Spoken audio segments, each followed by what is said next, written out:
I really am going to behave myself. Am I going to do something to the real Jen? No. But did I do something to the wafer cake Jen? Maybe. What's up, guys? Welcome back to my channel. So I'm here today to talk about The Real Housewives of New Jersey, Season 14, Episode 11, Sleepover with One Eye Open. So be sure to like, comment, subscribe. Let's jump right on into it. So this episode opens up with Jennifer Aiden going out to eat with her brothers and her sister-in-law.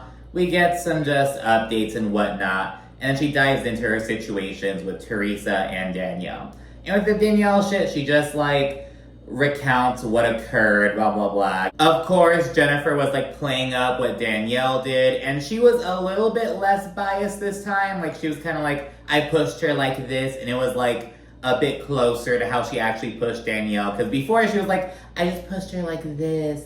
Being all fucking gentle and shit. But it's girl, no, that is not accurate. So she was a little bit less biased. She was kind of playing up the situation. She was also able to relay how Danielle told her she looked like shit. And that, oh, I'm surprised the church didn't burn down when you walked into it. So she was really just playing up how Danielle's been treating her. And let me rephrase, I'm here for Danielle, being petty and shit. I don't know if I like it, but I understand it, and I'm enjoying it. Later on, she arrives with, a cake with all the women on it, and Jennifer's is all fucked up and shit, and just oh, I don't know, must have hit a bump in the car. Just, being stupid, or oh, you look like shit. Just, giving Jennifer shit at every opportunity, because Danielle's pissed at what Jennifer tried to do to her, and how she, played her. And this is really just riling Jennifer up, essentially, and it's gonna conclude with Jennifer making a really shitty remark at the finale dinner, and Danielle popping off again.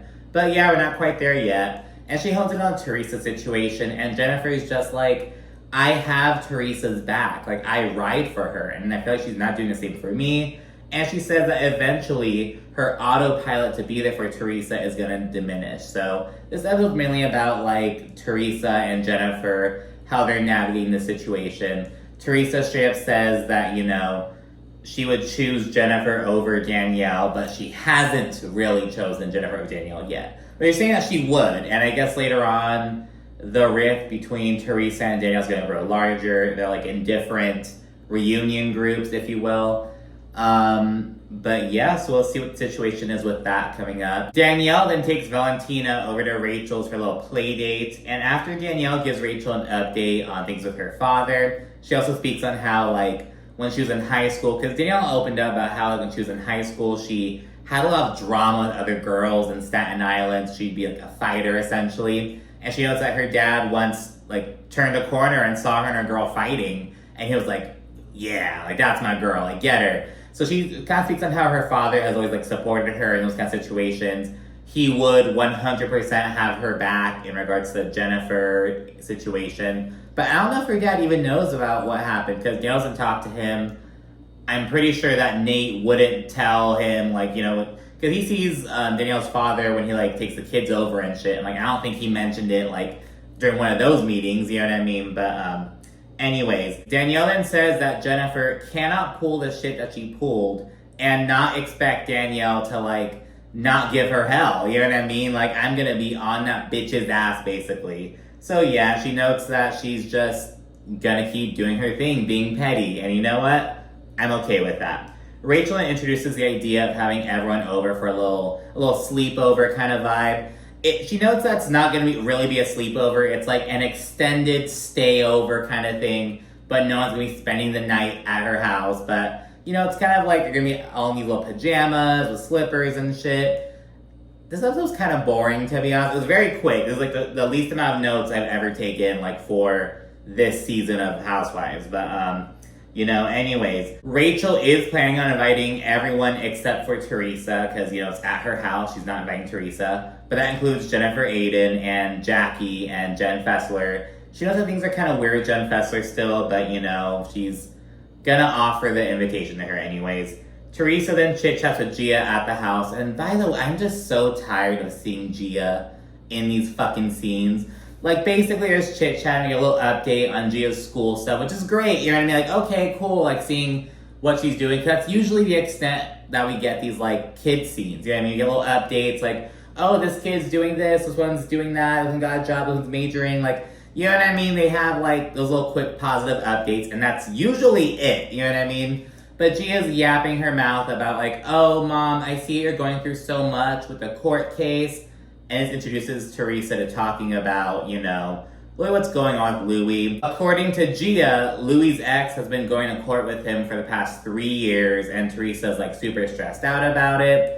She's trying to file a restraining order against Louis, alleging he was harassing her. And I wonder if this is, like, the mother of Louis' children. I don't think so, because Teresa mentioned that she met, you know, Louis' ex-wife, the mother of his children. She was a lovely woman, so it can't be that one. So, like, was he married to someone in between? Is this, like, an ex-girlfriend? Like, what is... So I'm not totally sure. By how they're talking about her, I don't think it's, like, the mother of Louis' children, you know what I mean? Like, I don't think that's the case, but of course, Teresa thinks that Margaret had a huge role in all this shit. She said she has proof that Margaret was talking to Louis' ex and, like, trying to dig up information and shit, and Gia says that everyone else who's seen the full picture, and Gia goes as far as to say that Teresa's gonna have an I told you so moment. Later this season, aren't we gonna learn that, like, Louis is, like, putting Teresa in a bad financial situation? Like, isn't that like an I told you so against your mother? Like, Gia, just shut up, girl. Like, it's just too much. I'm tired of seeing Gia's face.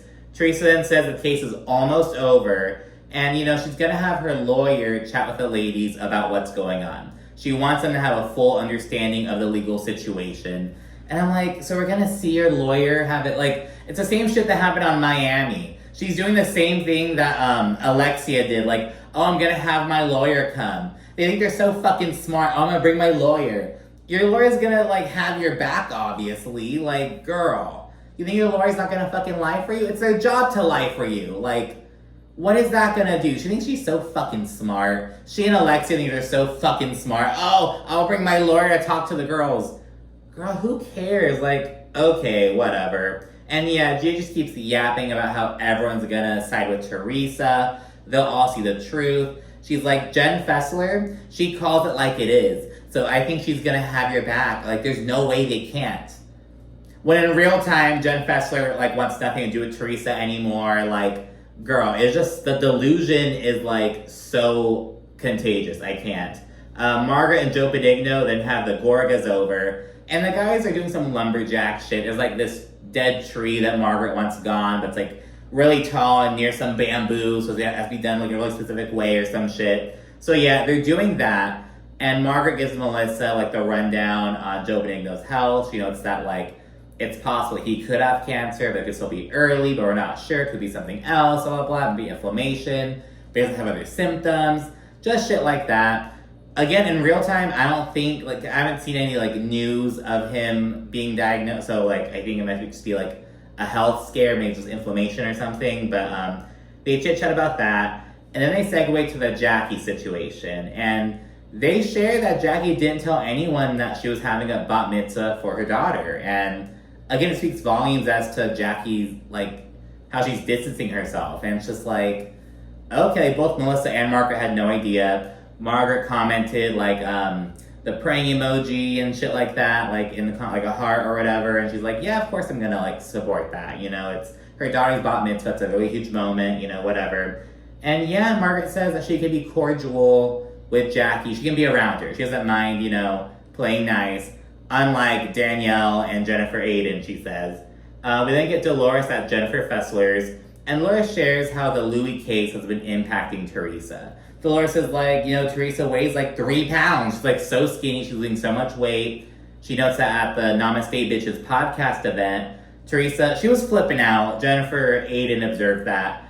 But Dolores says that Teresa was like, oh, if I pass out, call 911. Oh my gosh, I'm freaking out. Like, she said Teresa is currently just a mess. And she said she's a shell of who she used to be. And she's feeding off of Louis' bullshit, essentially. And Dolores has known Teresa pretty much her whole life, basically. So, like, and I mean, like, from the time they're, like, elementary school type shit. Not even, like, oh, they met, like, in college and then forever. Like, no, like, they've literally known each other for, like, ever. So, I mean, the thing that she's saying, like, she's seen her through all these, like, her whole life so far, and she's like, she is going through it. Like, just the gravity of what she's saying, considering, like, how Dolores really knows Teresa, it's like, wow, like, that really stuck out to me. As far as what occurred at the end of the last episode with Dolores, like, getting into it, Jennifer Aiden, as she was really pissed off, Dolores says that Jennifer had every right to be upset with Teresa for, like, insisting that she and Danielle make up, blah, blah, blah. But she felt like Jennifer Aiden was, like, yelling at Teresa and, like, just really making the situation worse when Teresa is so stressed out. So that's why Dolores reacted the way she did. But she says that, you know, I understand why she was upset, but she was taking her anger out on her. She should have been taking that anger out on Danielle. Like, that was the biggest thing. It's like, instead of yelling at Teresa, why aren't you yelling at Danielle? And the scene winds down with Jen Fessler saying that things are kind of awkward with Rachel still. She notes that after their altercation, she sent this long-ass text that Rachel didn't respond to. And because of that, Jen Fessler was like, okay, well, I guess I'm not going to her sleepover. And this prompted Rachel to, like, reach out at that point. And Jen Fessler was kind of apprehensive, but she was ultimately like, okay, whatever, I'll go, fuck it. And then it officially ends with Dolores and Jen Fessler trying to collaborate on, like, a little kind of retreat to get all the ladies to, like, basically just make amends, essentially, to put some fires out, they actually say. Not really, like, make amends, but just, like, squash some drama. And they're kind of inspired by the Ireland trip last year, like, oh my gosh, we all had such a great time. That's, like, never gonna happen again. Like, you know, so, and it's not like a fun trip kind of thing, but it's like, it's gonna be like something for them to work on their friendships, essentially. So we'll see what happens with that. I don't know, like, if there's like maybe a quick thing before this. There's no way they all get together. There's no fucking way. I'm sure maybe Teresa sits this one out. I'm not entirely sure. The penultimate scene has Jennifer Aiden and Teresa meeting up for lunch. And Jennifer says that Teresa basically let her hang out to dry rather than, like, having her back. And she feels like she just doesn't really have her back the way that she has hers. And after saying that, like, maybe it's Jennifer's fault, maybe, like, I just shouldn't go as hard for you, maybe I should just stop doing that, Teresa's then like, look, I would choose you over Danielle. And this seems to satisfy Jennifer. She didn't, like, changes her tone right after that. But the thing is, Teresa hasn't chosen Jennifer over Danielle yet. Maybe let's see if how her behavior changes at this point. Because remember, Teresa's all about loyalty, loyalty, loyalty. Let's see if Teresa can fucking give some loyalty to Jennifer Aiden and turn on Danielle fully. Let's see. And as far as the court case situation, Teresa says that closing arguments have wrapped up and they're waiting for the judge to make her decision. And she notes that this case is over the restraining order. And Teresa, she just says that she cannot wait for Margaret to be outed as a liar. She cannot wait for the truth to fully come out and just get everything out there. So I don't know what's up Teresa's fucking sleeve, but let's fucking see. Let's see what bullshit she has for us. The final scene is Rachel setting up for her stayover, her elevated pajama party, as she put it. The others begin rolling in. Margaret and Jackie are all playing nice, so good for them. Once Jen Fessler arrives, Rachel pulls her aside real quickly, and they basically, like, squash their bullshit. They agree to bury the hatchet. They apologize to each other, so let's see if this sticks. I think that they end up working things. It was such an odd, like, issue to be had in the first place, but, you know, whatever. Rachel was just over the fucking John Fuda shit and just, like, kept walking away. It was like, okay, girl. And yeah, they have a little lipstick reading activity, like where they put lipstick on and kiss a card and someone reads and gets like intuitions about the person from that. It's like coffee ground reading type bullshit, palm reading. Danielle rolls in with her fucked up cake afterward. I baked a cake with 7 people for your sleepover. That is so cute. I love this. Which one is me? No, is this Jennifer, the fallen one? No comment. Is that intentional?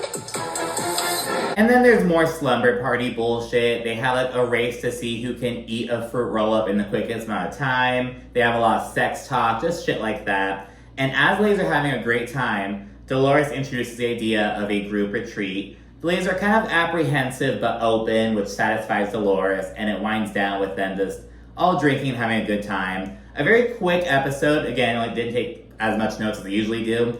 But yeah, that's it. I think we're kind of just be coasting until the finale. I think that these next few episodes are going to be kind of like, I don't know, not a whole lot happened. The trailer for next episode didn't seem like a whole lot. But you know what? The season has been so good so far. I'm not even mad about having a little bit of filler, you know what I mean? But we're kind of in a little bit of a filler stage right now. But yeah, what do you think down in the comment section? Be sure to also like and subscribe. And of course, stay tuned for more. Thank you for watching. Bye.